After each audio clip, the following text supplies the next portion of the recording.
Hi Mum, you do everything for everyone else. Let me help you make your life easier. Quick, short information to make you empowered and remind you why you are so important. Because if you don't know what's on the menu, how can you choose what's right for you? Hi, I'm Elena, Director of my private practice Supportive Therapy, an everyday Aussie mum trying not to lose my biscuits and my kids. As a mental health professional, I'm here to share my secrets so no other mother feels alone or powerless. Knowledge is power, and I want you to be powerful. Think of it like I'm your mindset coach through all of this. Everything is backed by science and psychology. I believe in you, and I want you to be the best version of yourself. To be happy and to feel in control, you need to be mentally strong. Hello everyone, and welcome to today's episode. We have a very special guest, and today we have Suzanne. So Suzanne is a beautiful person who supports all mums. So her name is Suzanne Shoesmith, and she has her own little business called Choice for Change, CHOICE and the number 4 change. And so she's essentially a self-care coach for mums. She's also certified as a hypnotherapist, a timeline therapist, a life coach, also neuro-linguistic programming coach, and a quantum flow practitioner. So with all of these beautiful complementary modalities and services, she really wants to be able to help everyone in their unique situation from what they were. So we need to be able to understand as well that she's also a founder of the Thrive in Your Body, Mind and Life program. And who doesn't want to thrive in your body, mind and life, right?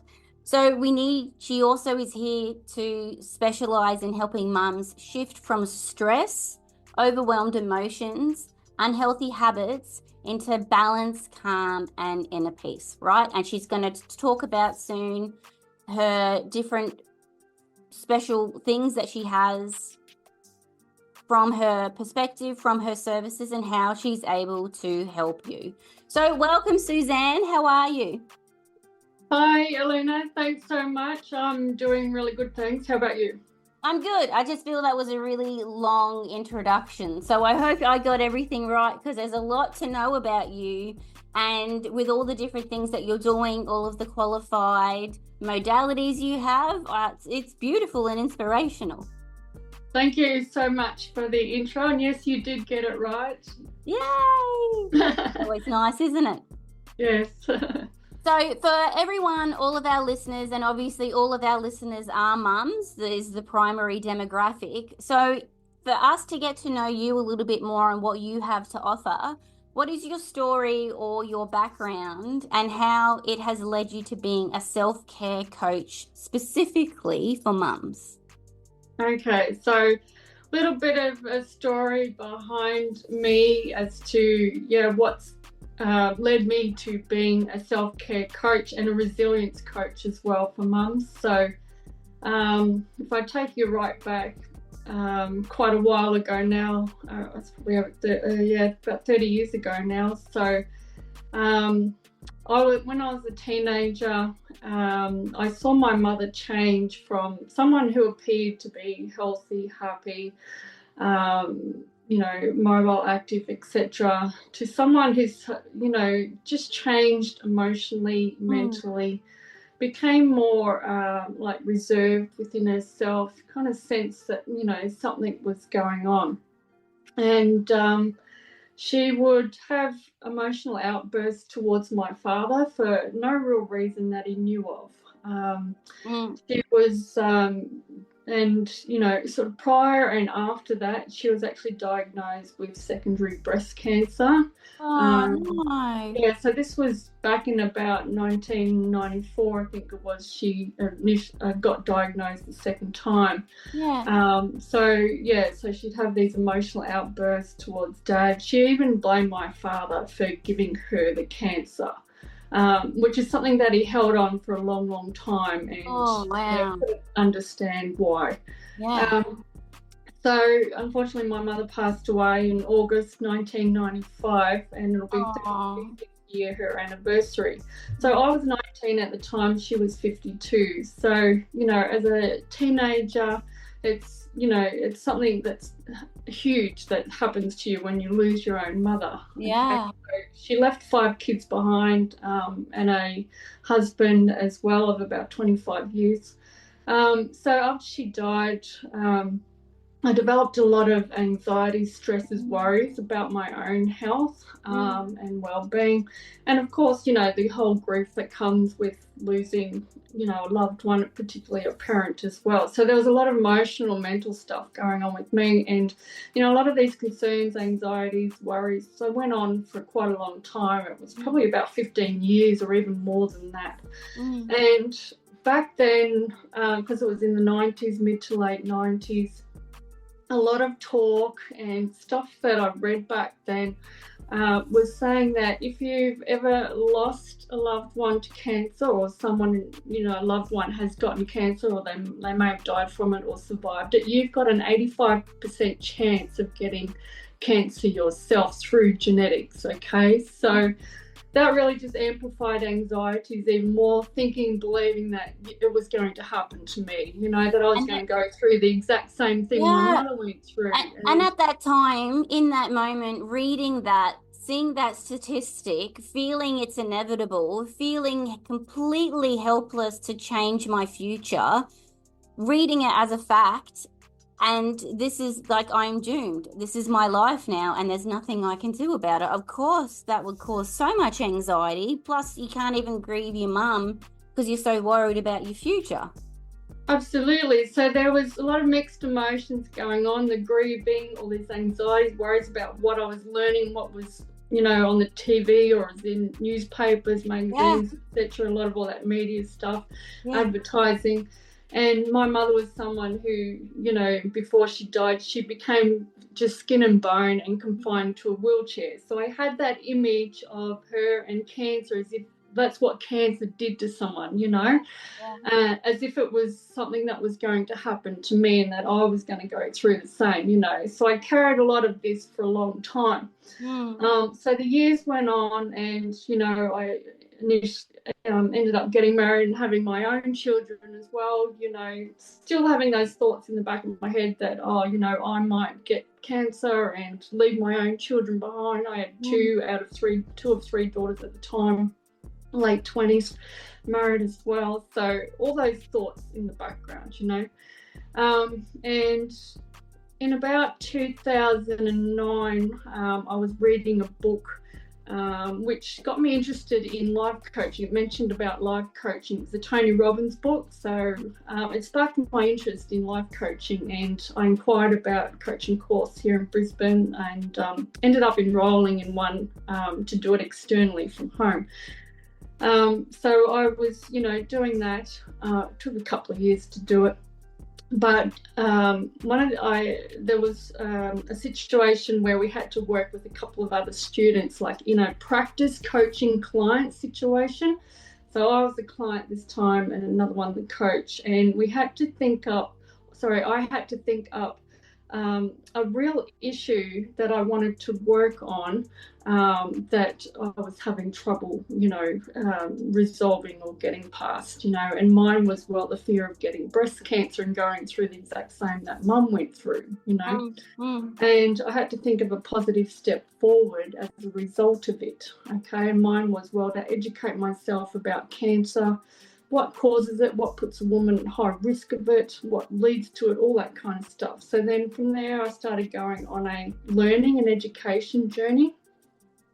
And sort of over the years, and it's, you know, that learning education journey, it's still going on, it doesn't stop. But back then, what I actually discovered, which really surprised me, was that about 95% of all cancer cases are actually caused by major lifestyle factors, okay, such as being overweight, drinking, smoking, not eating right, not exercising and moving, not sleeping properly, you know. So it was all these factors that we as human beings have 100% control over and can change. And that about 5% of cancer cases are actually caused by genetics, okay? So for all that time, I carried the belief that about 85% of cancer cases, would lead to, caused by genetics, based on what I learned back in the 90s, not long after Mum died. And then I'm reading now, 15 years or more later, that it's actually, major lifestyle factors that can cause cancer, okay? So I was really shocked and surprised by that, So I started moving forward and incorporating different things into my life, just improving, I was eating, moving more, being mindful of stress. Stress was another big factor, and heightened emotional experiences as well was another sort of indirect cause of it. So I was just being more mindful about my own health and well-being in relation to these factors, and just incorporating what I could or improve what I could on in my life. But I was really seeking one main thing that would help me to really reduce my risk of cancer. So I went on a bit of a seeking journey, as well as still educating myself about it as well. But around that time I was doing my coaching course, my husband and I started to be hit with major financial troubles, and challenges. He had to suddenly stop working due to injuries. So it just started from that and led to many years of him being in and out of work, wage up and down. So the anxieties about the cancer led directly into anxieties about money. So it really just amplified my anxieties, worries, stresses, even more than what it was. So if you can just imagine that, just many years of being hit with one financial blow after the other. Now I was the sole manager of our finances, so I was really being hit myself, mostly with these financial blows that kept hitting. With he was in and out of work, wage up and down, so each of that was a blow within itself. So, I was, mentally and emotionally taking on each hit of the financial blows that were happening. And, I discovered there was extra debt being racked up on the side unknown to me. So that was even more financial blows. So it went on for a long time, all these financial challenges. They were heavy, they were burdening on me. But I managed to get back up again, after each, financial obstacle or financial blow that kept hitting.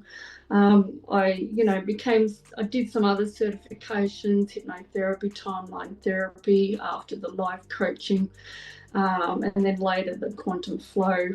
And so these certifications were teaching me about thoughts and emotions, some health stuff as well. I did learn about some cancer stuff in the timeline therapy course I was doing, which helped me to understand about Mum's cancer and situation a bit more as well, or just cancer in general. But I was still, searching for something that would improve my health more, but also be able to get us out of our financial situation that we're in, and to, try and stop these financial blows from hitting one after the other. So I got into, a range of different things like network marketing, looking for health products, particular health products that might reduce the risk of cancer, and opportunities that would allow for income, extra income to be earned, etc. So I was, just reading what I could, learning what I could, and, being mindful of my own well-being as well. And so there was a lot of, I saw within my own husband, what a kind of a sense that, he had a lot of stuff going on mentally and emotionally. Particularly, he was out of work for periods, months on end in some cases, And it's so hard for mums, because there's this book and it's called The Myth of Normal by Dr. Gabor Mate. And essentially everything that you just said then, mums, we are the shock absorbers. We are the ones that worry. We take on everything because of our estrogen that is then for our mental load, which then leads to decision fatigue, and then all this dysregulation and anxiety that you've had, as well as still trying to grieve your mum, as well as almost the fears and the paranoia about health and needing to get control, but I can't get control because of the financial.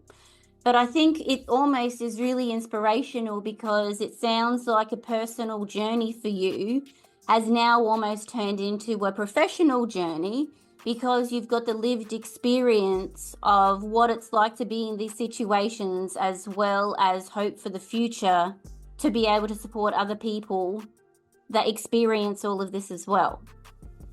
Absolutely. So I've gone through long-term anxieties, stresses, worries, all this mental and emotional load, weight and burden. And during all that period of time, I was working full time. I had started my business, back during that time as well. I was working with a couple of women, but I had to put all that on hold. My husband had to work interstate because he couldn't get another job up here. Yeah. So my kids were like 4, 8 and 10 or something at the time. So working full time, having to do all the cooking, cleaning, washing, everything, looking after the kids, work full time, trying to get the business going, and what's mum life, isn't it? After me as well during it all. That's right. With this mum life, we generally we're at the bottom of the totem pole, because especially with kids that young, you've got to do whatever you can to be able to keep things running, do you know? And especially in the economy, how difficult it can be, all the pressures you have, there's no downtime. Yeah, I completely understand. I'm pretty sure all of our listeners can as well, Absolutely. So yeah, it's a heavy load mentally and emotionally to carry. And there was also a point where my eldest daughter turned to me one night. She was about 8 at the time. She's now 20. She turned to me one night and said, "Mummy, are you going to leave Daddy? Please don't leave Daddy. There's too many kids in my class. His parents have split up." So that hit me really hard in that moment, and it was a turning point for me, and where I made that choice for change to happen in our life and with my health even more. And that's where my business name came from, that turning point. But progressing forward through what I'd learned on my learning journey, and about cancer, about health, through all my certifications, which taught about the mindset and emotions and different things. I was also learning about the subconscious mind, the nervous system, energy fields. There was just such a whole host. But as I said, I was seeking one thing that would really help the most in our situation. And through what I was learning, I just had this light bulb moment happen where I realized that it was actually me. What I was seeking for, and the answer was actually me. And what I mean by that is that I had to go within and change what I was thinking, feeling, believing, perceiving about myself, the situation, about the husband, about money, okay? The answers to my problems in getting us out of financial situation, or to move forward anyway, and to improve my health even more, was actually me. So I had to go within and utilize the resources that I had within inside of me. Okay, so all of us have a resilient, resourceful nurturer and warrior within us, and it's tapping into the resources that are in our body as it is, such as the subconscious mind, the nervous system, our chakra energy field, energy system.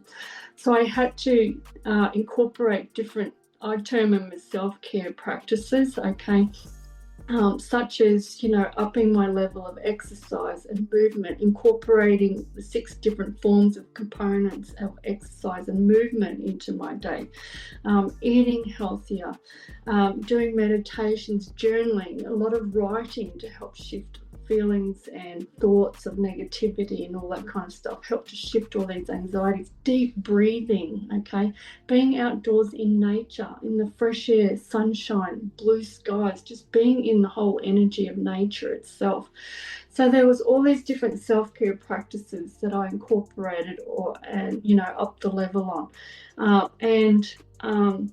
As a result of it all, it's helped me to build that really high level resilience, calm, strength and energy within me, to then help me better withstand the challenges of life, the negativities of others, the demands of motherhood. Being able to do so much in one day and not be burnt out and exhausted, tired, but at the end of the day, just from the sheer mental and emotional weight of it all.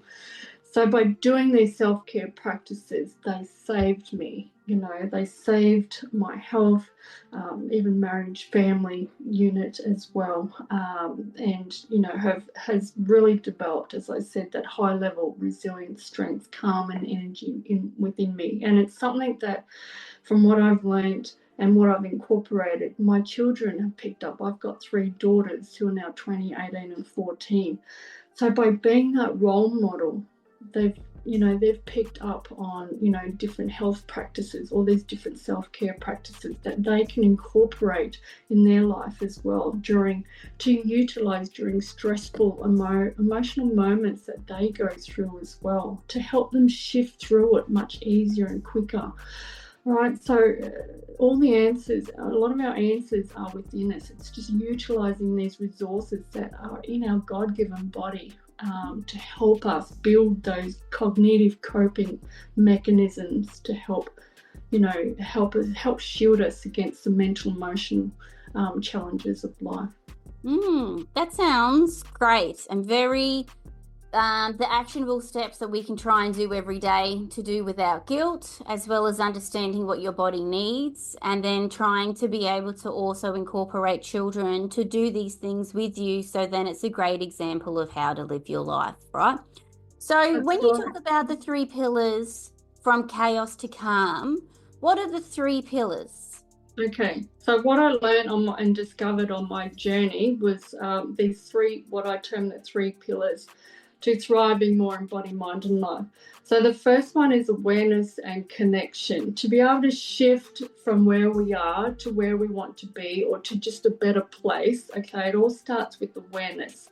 Awareness of what we're thinking, what we're believing, what we're perceiving, okay? So what we're sort of seeing through our own eyes, or our mind's eyes. And connection part is having to go within, like I did, having to go within, because our thoughts, feelings, beliefs, perceptions, they're all within us, okay? They're all within our body, within our mind, okay? So it's having to really understand what's our triggers as well. What triggers us to feel anxiety, or it could be depression or anger or sadness, fear, hurt, guilt, shame, grief, all that kind of stuff. What's triggering it? A lot of us can experience traumas. All of us experience some form of trauma. Some just have it worse than others, okay? So a past trauma can be triggering for us as well. We've got all this unresolved emotional mindset stuff going on. So it's really having to build that level of awareness, and that's really the first step to being able to shift. And it's something that I had to do, was really work out, well, what thoughts am I thinking about, for example, money? What's the money stories there? So that's your financial blueprint. What blueprints have you learned in your life that you're adopting for today? Can I change these blueprints? I think it's great to be very self-aware. What a great pillar. That's right. So a lot of our money beliefs and habits can stem from, what's passed down to us through the generations, from our parents or whoever looked after us. So we can pick up a lot of money habits from that. And scarcity. And conditioning, okay. So I believed, one of mine was not believing that I was not deserving of having more money, okay, and being hit with one blow after the other, financial blow after the other. It kind of cemented that in my head, and I took that as truth, that I just was not deserving of anything more.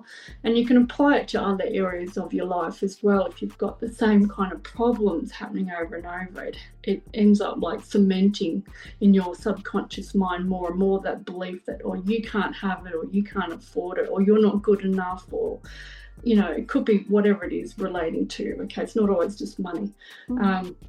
So there was a lot of money stuff I had to go through, and even the beliefs about cancer, getting the cancer through what I saw my mother go through, and the statistics I read, having to change all that and finding out many years later the truth that, cancer is caused by a lot of lifestyle factors and not so much genetics, even though I carried that for so long.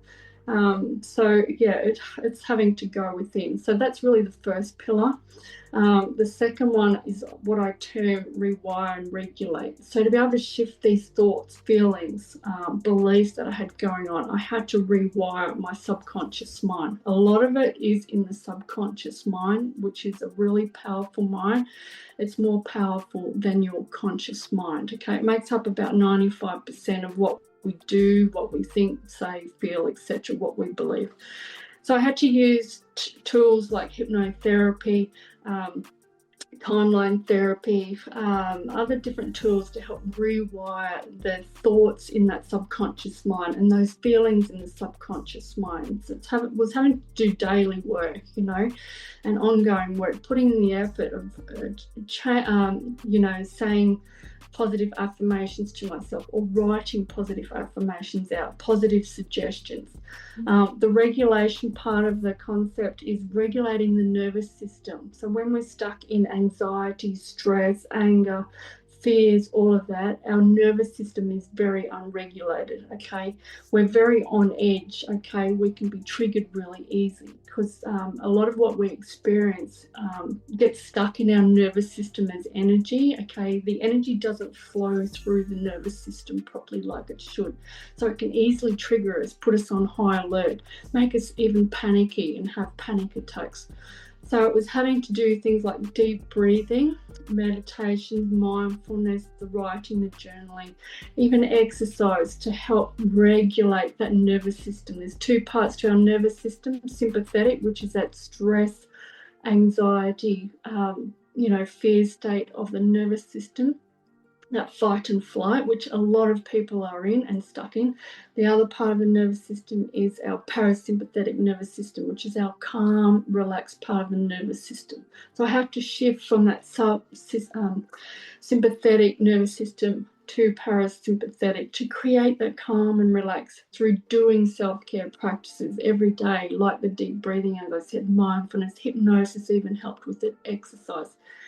And the third pillar is the elevate and embrace. So it's about elevating your energies, your mental, emotional, physical energies, and being able to embrace this newfound us. Because when we shift from places of anxiety, stress, anger, all of that negative emotion, negative thinking, the berating of ourselves, we shift the energies within our body, okay? And we come more into higher level frequency and energies, okay? So we're elevating our energies and we end up embracing this newfound us. We can feel like a new person when we let go of past hurts, pains, when we let go of future anxieties, all of that kind of stuff. And we become more present in the present moment, the everyday living moments. It feels like a new person when we can let go of the mental and emotional and even sometimes physical weight for people. So that's the three pillars, what I've discovered on my journey and put together. Well, I think that's amazing, and I think it's very logical to be able to understand these three pillars, how you can implement them in your daily life and how it reflects back to mental health, to be able to look after and support yourself, and especially all the pressure that mums are under. So to be able to best educate, empower and support them. And I've also just seen, because obviously your program, you have Thrive in Your Body, Mind and Life program, you also have this amazing Walk for Change. Walk and the number 4 for change, which is also amazing, because then if you want to go and find you to book a 30-minute discovery call, you can go on to choice with the number 4 change .as.me. Is that correct? They can go to the website, which is the choice4change.com.au. And all my contact details on there. They can also find me on Facebook, Instagram. Under Instagram is the Choice for Change. Facebook is under my name, Suzanne Shoesmith. So they can find me, on the social media. Even if they just type in Choice for Change, it'll come up there as well. I do have a business page on Facebook under that name. Well, that's very exciting. So I really appreciate your time today, and obviously all of these links are going to be in the show notes as well as on my socials as well. So if everyone that's been listening, understanding that Sue, her journey, where she's come from, where she is now, and how she wants to be able to empower and educate other mums to be able to have a beautiful, healthy, relaxed life to build more resilience, please go and find her on your socials, connect with her anytime that you can. And I want to be able to say thank you again for coming on, and we really appreciate you. And I'm pretty sure a lot of the things that you've said have definitely resonated with people. Thank you so much, Elena, for having me on. Greatly appreciate it. It's been great talking with you as well and being on your show. No, it's awesome. All right, well, thank you so much for your time and have a wonderful day. Thank you. Same to you. Bye for now. Bye.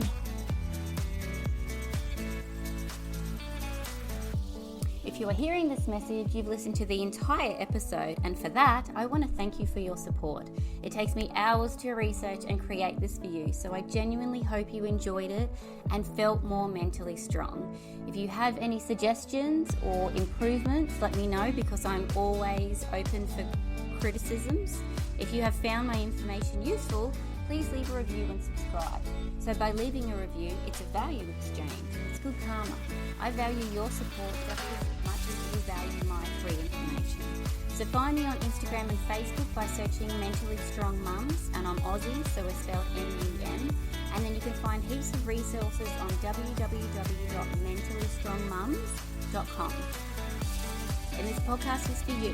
So let me know what topics you would like to see covered in future episodes. And if yourself is a professional that is working with mums and would like to be a guest to help other mums be mentally strong, I would love to support you. So message me on Instagram on Mentally Strong Mums, MUMS, all one word. Thank you so much for your time. Have a wonderful day, you beautiful mum.